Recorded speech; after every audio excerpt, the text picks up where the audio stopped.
Workers in specific vocations across sectors like logistics drivers and clerks could be getting better pay as they learn new skills. It's one of the labour movement's priorities for the year ahead. It's also in talks to expand the progressive wage model to 3 more sectors, including those who are not low-wage workers. Chloe Chu reports.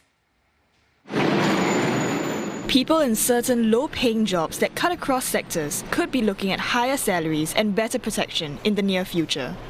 The NTUC is exploring the feasibility of a vocational-type progressive wage model, or PWM, for this group. One expert says this would safeguard those jobs that may not fall in any particular sector and could potentially fall through the cracks. It's also a win-win situation for employers.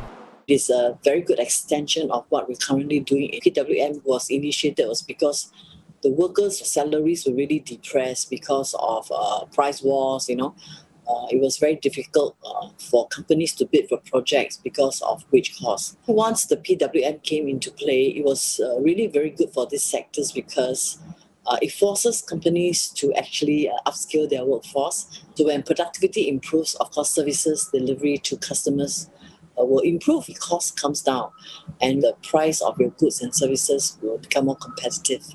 Another key part of the labour movement's plans for the year is to speed up the implementation of the model in sectors like waste management.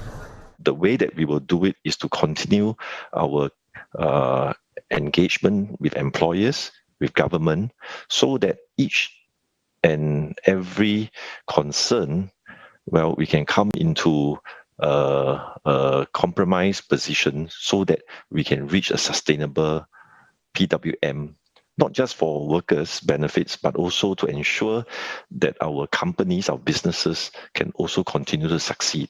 Discussions are underway to expand the PWM to 3 new sectors, such as solar technology and pest management. It is also set to include strata management, which involves the day-to-day operations of a property. If pushed through, the model will benefit even those with higher wages. We think that we can bring PWM beyond low-wage workers, where at the onset of a worker's introduction to this new industry, a career development plan is put in place that is matched with skills that would bring workers to the next higher level of pay. Mr. Ng says the NTUC will continue to focus on other groups of vulnerable workers too, like older workers and self-employed persons. He shared that the labour movement will be pushing for laws to be amended so that more than 200,000 freelancers can be better represented.